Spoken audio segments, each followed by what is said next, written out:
Hey guys, my name is Ruby Curran and this is my first video on YouTube. So today's video we're going to be talking about my brain condition, which is called Chiari Malformation Type I.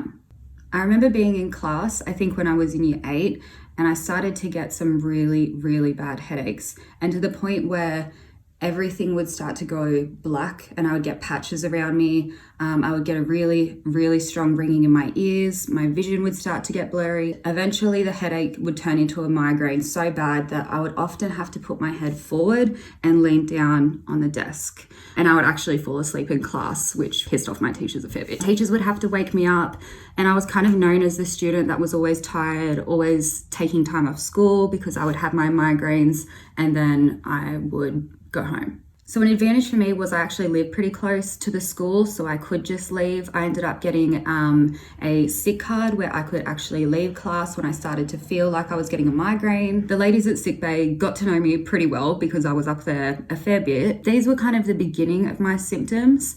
So it started off with migraines, and then it turned into me always being tired, feeling really fatigued, and my body just having aches where it wasn't necessary. I did dancing in high school 4 or 5 nights a week.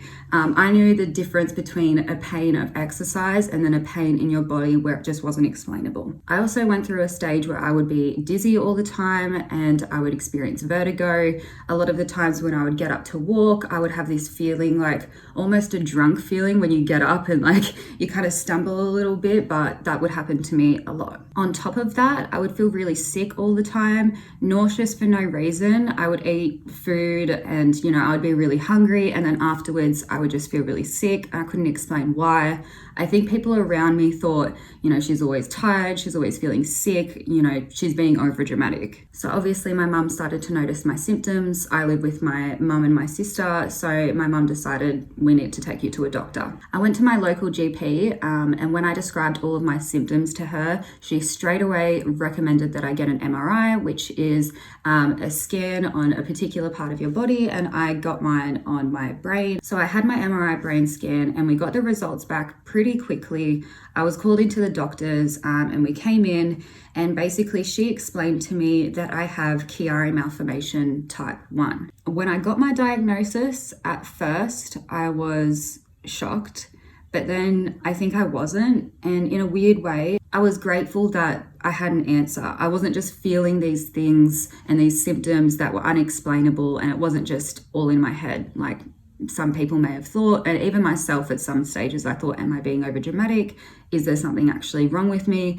And to find out that I had this brain condition and this rare disease kind of explained a lot. And to think that I had it since birth and I didn't actually find out until I was 14, that's a long time to go without knowing that you have a disease. What that is I explained it a little bit before, how your brain tissue extends into your spinal canal. But what are the symptoms, what causes it, and how do you have it? There's actually 3 different types of Chiari malformations. There's type 1, 2, and 3, and they kind of go in order of severity is my understanding, and mine is type 1, which is the most least severe. When you can have type 3, you can have things like muscular dystrophy, and it can even be fatal in some cases. So the next question is, how do Chiari malformations occur? So basically, when you're developing in your mother's womb, your skull is also developing, as are other parts of your body. So it occurs when part of the skull is abnormally small or misshapen, which in my case, it was abnormally small and misshapen. The normal person doesn't have a Chiari malformation. You're actually supposed to have that space in between. Your brain tissue is not supposed to extend into your spinal canal, but when you have a Chiari malformation, that's what happens. So you're probably wondering, what are the symptoms? You can experience neck pain, vertigo, problems with balance, numbness and tingling of the hands and feet, which I definitely get. You can also get tremors, ringing in the ears, which is also known as tinnitus, which is what I have as well. Difficulty swallowing, and that can lead to things like gagging, choking, and vomiting. I myself, I haven't experienced the gagging or the choking or the vomiting aspect of it, which I'm really lucky because I actually have a phobia of vomiting, so it's good I don't have that. And lastly, one of the other symptoms is you can experience a hoarseness in your voice where your voice can appear or sound more horsey. There are less common symptoms like weakness, slow heart rhythm, curvature of the spine, which can be scoliosis, and abnormal sleep patterns such as sleep apnea. I also want to acknowledge that Chiari malformation has a higher mortality rate and it can actually lead to neurological problems as well. So I'm very lucky that I don't have type 3. I think about that a lot. So as I said before, the cause is when your skull is misshapen or small, and we don't actually really know why it happens, but it's just something that happens. So when you would get surgery is when your symptoms are getting worse and when you may be experiencing all the symptoms, or you could be experiencing an injury in combination with your brain condition, which is what I have had as well. So I have my brain condition, which is my Chiari Malformation Type I, and then what stemmed from that is also my injuries. So from my Chiari malformation, everyone has a spine and you have vertebrae in your spine, and in between your vertebrae are your discs. So my vertebrae are very narrow and my bones have degenerated because my skull is misshapen and the brain tissue is extending into my spinal canal, which is actually pushing down at my spinal canal. Because of that, my vertebrae have degenerated over time and the gaps between the vertebrae have actually shrunk. And so what's been happening for the past 3 years, it happens once a year. Don't know why. I wake up in the morning and I am in extreme agony. And the first time it happened was probably the scariest experience of my life. I was in my bed right behind me and I woke up and I went to get out of bed and I literally couldn't move. I was in the most pain I've been in my entire life. I actually thought I was paralyzed, to be honest. I tried getting out of bed and I couldn't.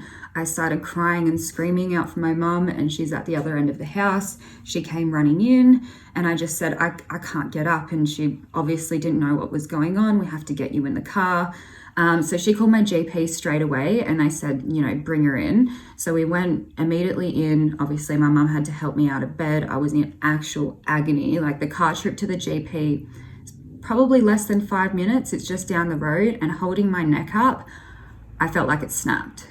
When I got to the GP, they actually told me straight away to take me to hospital because I was in so much pain that there was nothing really they could do and that I needed to seek help from a hospital. So I went to my local hospital and I had CT scans there, and they basically sent me to another hospital, Wollongong, straight away because it could provide a higher level of care, and basically what I needed was at this hospital.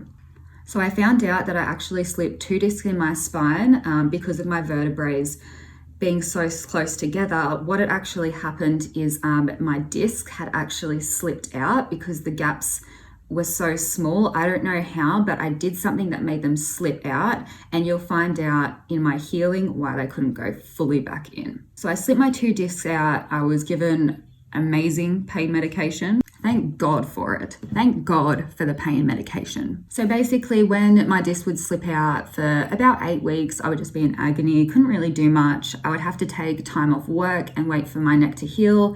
I couldn't exercise. I was actually advised as well to not stand for longer than 15 minutes. I couldn't lift more than 5 pounds, which is 2 kilos. If you can tell by my accent, I'm Australian, so 5 pounds is American. And obviously when you can't exercise, you gain weight, you get more depressed. Exercise is a way of releasing those endorphins. So not being able to exercise, and even going out to clubs and things like that with my friends, like only being able to go out for a few hours and not being able to do, kick-ons or just last the whole night, was pretty shit, because I would get around a certain stage of the night where my neck would just be in so much pain that I would have to go home. Past 2 years, it's been my C5 and C6 discs that have slipped, but this year I managed to hit the jackpot. Not really. I slipped 3 discs. So I slipped my C3, C5 and C6 discs.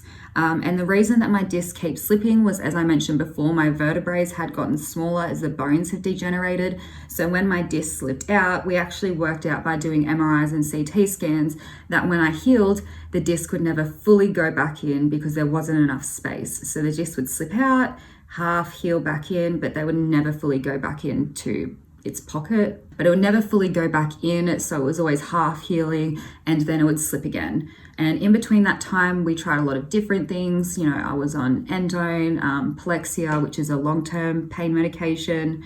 I tried cortisone injections, that's steroid injections in your neck, not like roids, that kind of stuff. And that's supposed to be pain relief. And, the first time I got it, it really helped with my pain. I was like, this is amazing. Obviously, you still have the injury, so it's kind of a mind fuck. It's a bit like a placebo, mind over matter. Obviously, you're not in pain, but you still have your injury, so you have to be careful about that. And now I'm actually on Palexia, which is newer to the market, and it's more for people who experience long-term pain, and it has a slow release. So I think it said like 6 to 12 hours. So you take it in the morning and it lasts all the way through to the nighttime, and then you take another one at night and it lasts till the next day. So the surgery that I'm having, my symptoms, I've been in a lot of pain. And as you can tell right now, you probably can't tell, but this is like how I can move my neck. I can kind of like nod a bit, but why I also get in a lot of pain is when I have conversations with people. You obviously engage in facial expressions and whatnot, and you nod and you react. And so doing things like that, dancing or whatever, it puts me in a lot of pain. Even people will notice throughout the night when I'm having conversations, I don't look and speak to someone like that. I will turn. So I'm like, that's always what I'm doing. Like if something's over there, I'm turning. So the surgery I'm getting is the longest name ever. I'm actually going to insert a photo of what it says and then probably underneath the translation, because doctor's handwriting is so hard to read. Before you get the surgery, you actually meet with the surgery team, the pre-anesthetic, the anesthetic team, who's going to be your anesthesis? I think in America it's called anesthesiologist. I think here, anesthetist.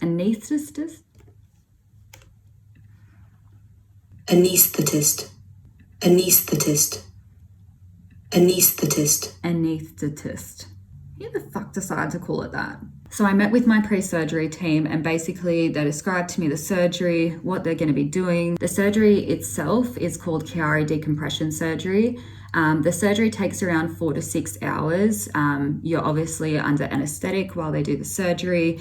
And what they're doing is actually decompressing the Chiari, which is the part of the brain where you're experiencing the Chiari malformation. So it is brain surgery, otherwise known as neurosurgery. What they do is they're going to decompress the Chiari, which is going to relieve my pain. And then they're going to maybe do this thing called a craniectomy or a suboccipital craniectomy, something like that, a laminectomy. But basically that's also where they might remove one of my discs as well. That's also causing me issues because my brain condition is separate to my disc problem. So they want to do the brain surgery, the Chiari decompression surgery, in hopes that it's going to fix my neck injury as well. The surgery actually involves them shaving a portion of my neck. So they're actually going to be lifting up my hair, and I'm going to have an undercut. I don't know if you can see, but basically they're going to shave about halfway up my head. It's going to be a 15 centimeter incision. And then basically what they do is they do the incision and they fold back the neck muscles, and that's where they can locate the skull and the brain. And then what they're going to do next is they drill a hole into the brain so they can access the dura and where the malformation is. This is where it gets a little bit tricky, and I'm kind of bad at explaining it, but what they're going to do is decompress the Chiari malformation, which is what they describe as letting out a waistband. Really weird, but they want to decompress it to basically, decompress the pain. Any nurse friends or doctor friends, anyone watching like that, neuro friends, comment down below.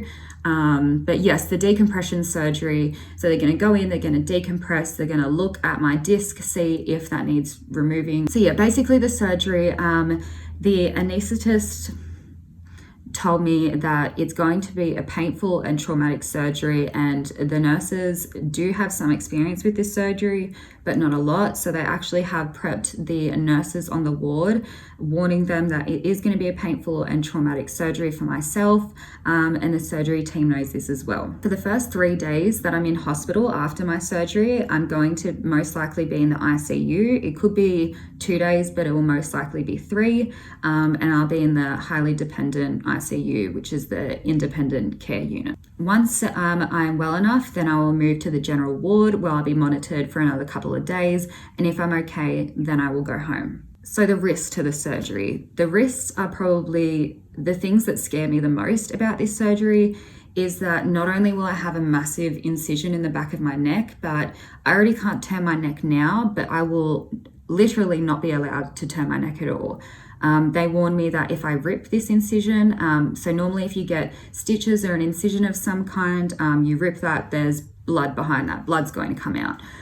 With this, it's actually going to be spinal fluid. So if I rip this, my spinal / like brain fluid, yeah, it's called CSF, like cerebral spinal fluid, like leakage.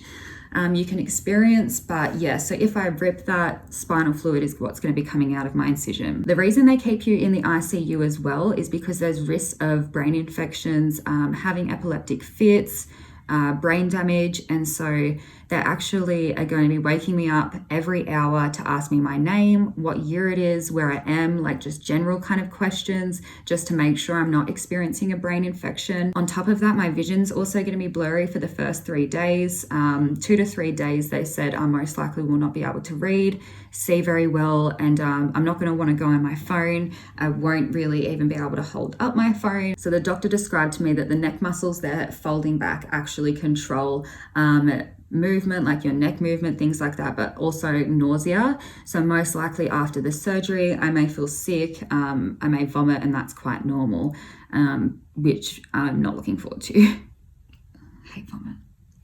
Actually hate vomit in talking about it. So the aim of surgery is to relieve all my symptoms and not experience the neck injuries anymore. But basically we won't know if the surgery works until about 6 weeks after the surgery. So it's actually 2 days before surgery. I've decided to do my makeup today because I won't be able to do it for a long time. I'm going to be bedridden, and I actually every 3 hours as well have to get up out of bed and walk for 15 minutes. The nurses are going to assist me to do that, and that's just to keep like everything, I don't know, flowing and like normal. I just have to remind myself of the end goal of this, and that I'm so thankful that I have a disease, brain condition that can be fixed, that can be cured. There actually is treatment out there for me. I know that there's people that are a lot worse off than I am, and I'm not making this video to have a pity party. I'm making this video to be informative, to show people that, you know, you can look like you're completely healthy from the outside. You can walk around in public. You can seem like, you know, a happy, bubbly, whatever kind of person, but you can have things going on as well, like sicknesses, health issues, mental health. And there's a lot of conditions that people live in silently, you know, things like endometriosis, you know, diabetes, epilepsy. There's a lot of things that people can experience that others may not realize from the outward looking in. Enough of the talking. You guys want to see the surgery. You want to see what it was like getting my brain cut open, skull, I don't know, but this is what the surgery was like and my healing. So it's currently almost 6:30 a.m. Give me my hood. And I'm currently in Randwick, and I'm walking to the hospital to have my Chiari Malformation surgery. And once I'm in there, sorry, there's a lot of traffic. I decided to walk over just because I won't be able to walk for a while. Well, I mean, I will be able to, but barely. I'm feeling pretty nervous this morning. I had to wash with the surgery, so, and I feel a bit sick. I'm not gonna lie, I was a bit teary last night, but I've got this. My friends and my loved ones sent their prayers. I woke up this morning to a lot of really beautiful messages, so I know that people are with me in spirit. So I'm just going into the hospital now. Peace.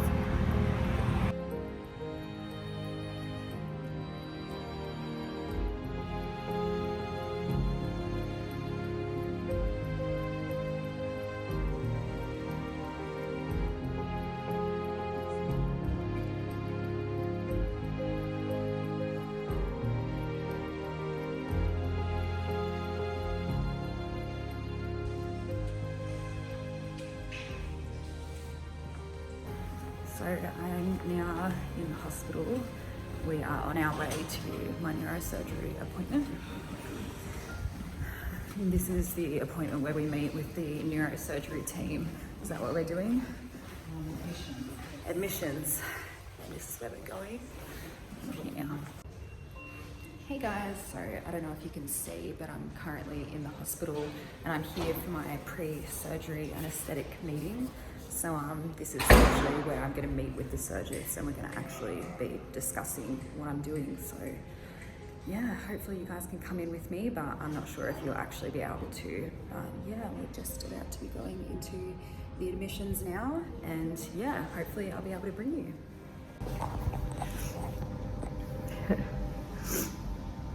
How are we feeling? I'm nervous for you. Don't like seeing you upset. Yeah. I've got to visualise what's ahead, what's after the heartbeat. Yeah. How about you? Oh no, I'm pretty nervous. That's understandable. It's a big operation.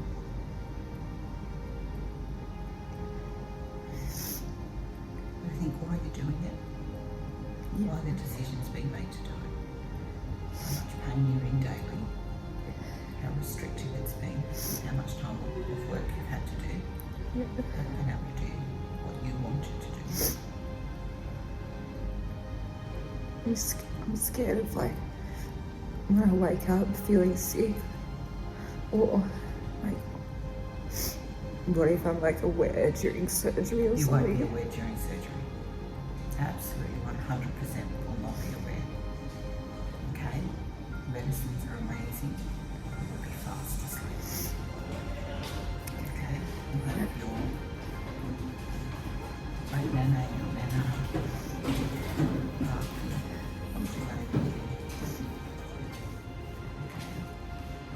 When you wake up, there'll be amazing meds, incredible nurses. And you just have to, one moment at a time, push through it. That's all you can do.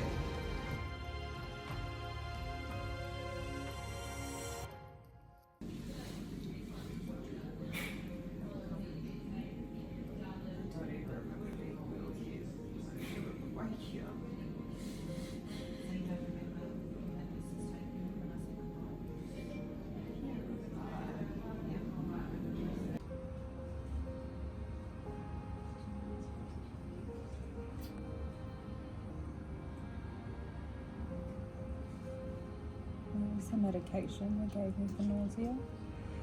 It's a quick release one under your tongue to help before you eat.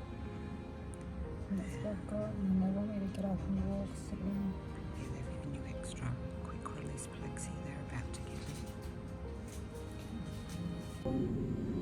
So, I've got a button for my pain, which I keep pressing when it goes. Is it green or red? At the moment it's dull. When it's bright green, you can press it. Okay. I've got a towel over my eyes because it hurts to see. My whole body feels like it's in pain. My neck feels like paralyzed, like actually. I'm trying to control my breathing. They keep telling me my blood pressure's going up.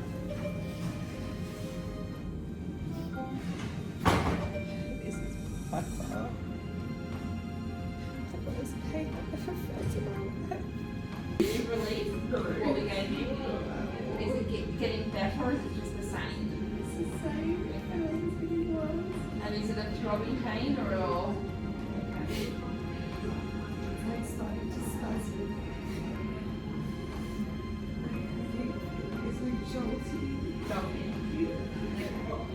I'll get the doctors to come and review you though.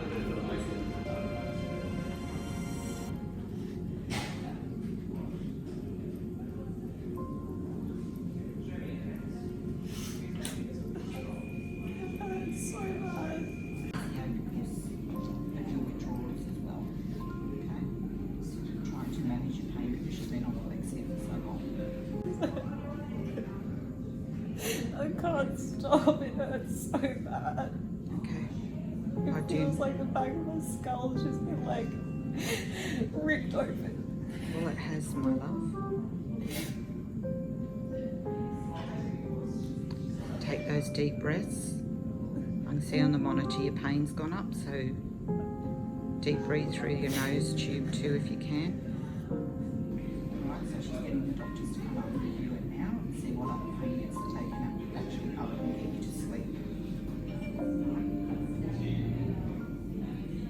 Now obviously we'll stay here for a while, but they will kick us out. Okay, first bit of food.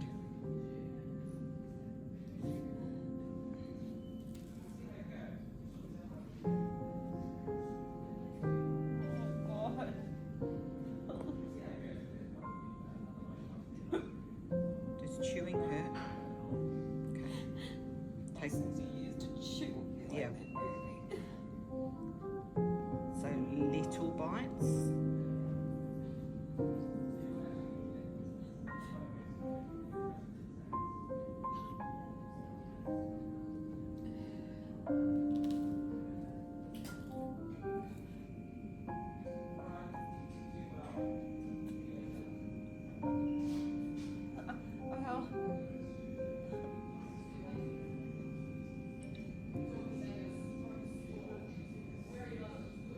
Little bites, dull, little chews. Would you like a little bit of water? Okay. What was the medication they gave me for nausea? It's a quick release one under your tongue.